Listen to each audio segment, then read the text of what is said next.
Howdy everybody, Jeff, your executive gardener. I get a lot of requests about when's the next time I'm going to film out here at the ranch house. I'm here. I have 5 to 6 acres here in New Ulm, Texas, which is just south of Brenham, Texas. Worldwide known for Bluebell ice cream. So it's mostly a wooded lot. What you see behind me, I have about half an acre to 3/4 of an acre fenced in on property. The rest is just open. I also have a former chicken pen that I turned into my gardening octagon, so I'll show you what that's like. Out here I grow some low maintenance plants, fruit, etc., such as kiwis, dwarf apple trees, and grapevines.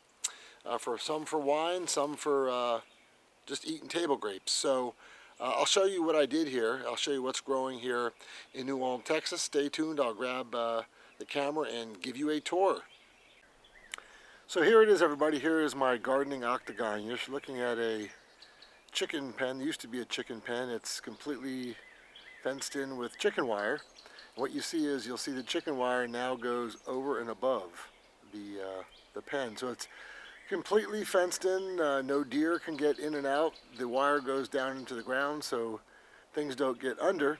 Of course, I do get caterpillars and some other pests, but they're not as bad as damage as the deer and other pests could do to it. But here it is. This is actually formerly a chicken coop. You'll see the chicken pen that I left in the middle where the hens were. And the chickens lived on this ground inside this fenced-in area for about 7 years. And you know, a chicken poop is very nutritious for plants, very fertile, high source of nitrogen. So I'll show you how my plants are doing inside here. I grow most of my low maintenance plants like vines, etc. in here, and they're individually irrigated. So I'll give you a quick tour inside here, what's growing inside the garden octagon here in New Ulm, Texas. So this is the first thing I'm going to show you. I'm actually sitting outside the fenced-in area, and this is a kiwi vine, separate than the one that I have at my house. I planted a few years ago. And I'm going to show you close up here that a little bit hard to see, but I do have kiwis growing on this, and there's kiwis all over the place. So I am very pleased, and again, I'll try to focus. If you can see those little bulbs there, those are little kiwi fruit. And this vine, there's actually one that's easier to focus in on. So if you can see that, there's 2 little bulbs there. This plant probably has, you can see it goes it's just starting to grow too. It goes all the way up and around, and it's growing on top of the gardening octagon. Again, no UFC fighting goes on here, but a lot of growing goes on. So, as I've talked to you about before, you do need typically 4 female vines to 1 male vine. That's what I have here.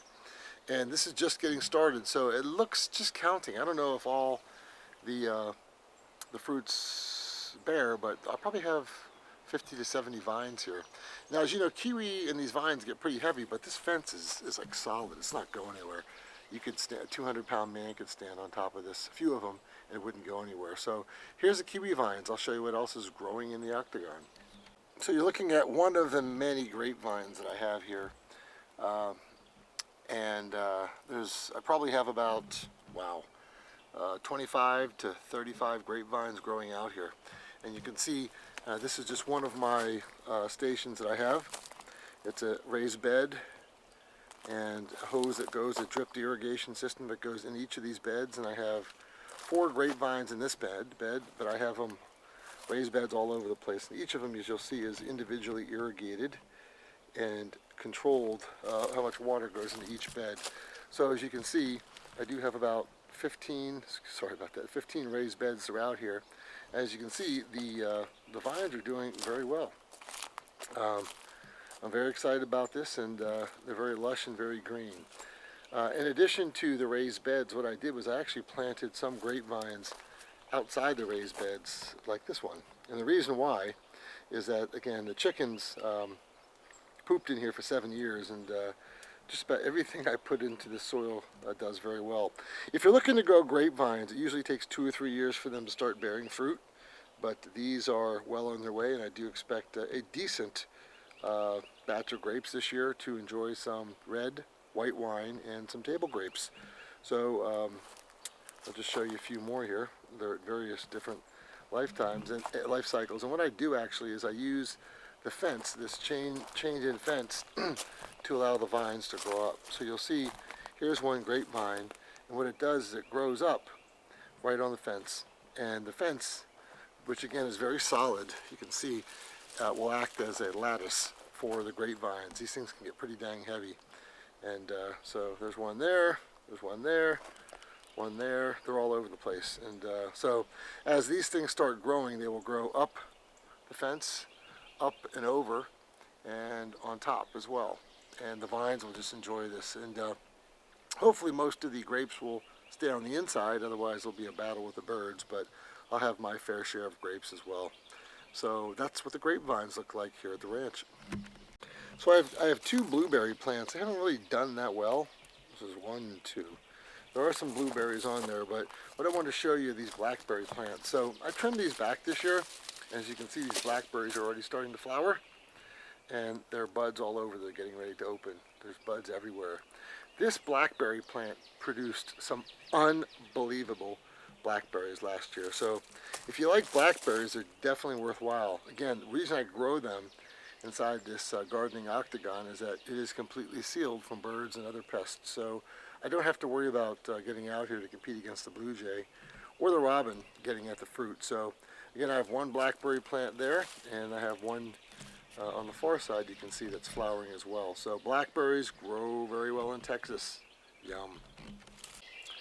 So what you're looking at here is an apple tree. I have 4 apple trees out here. This is a dwarf variety, so it will only get so big. This is a brand new tree. It's only about 3 years old, so I don't see any fruit coming in here. And I do have a few others that I don't need to show you, but so we'll see what happens. I'll keep you tuned in here. I don't see, looking at this tree, and I don't see any fruit starting yet, but it really hasn't started to bud yet. But again, if you're growing apples in Texas, you need to get the low chill variety that only require 200 to 300 or less chill hours a year, so you can actually produce some apples. In addition to this, I won't show you the whole garden, but I have an orange tree, navel orange tree. I have an apricot tree, and again, 4 dwarf apple trees. So as you can see, most of what's out here in my ranch are fruit trees that typically caterpillars and other things don't typically bother so much. But anyway, I hope to have a good crop. So if you follow me on the Executive Gardener throughout the season, I'll update you on the blackberries, the grapes, the apricots, the oranges, and the apples, and show you, and the kiwi, of course. You saw the kiwis, how they're doing. So I'd ask you to please subscribe to my channel if you haven't. I'll update you periodically on how the garden's going out here in New Ulm, Texas. If you like this video and like what you see, give me a thumbs up.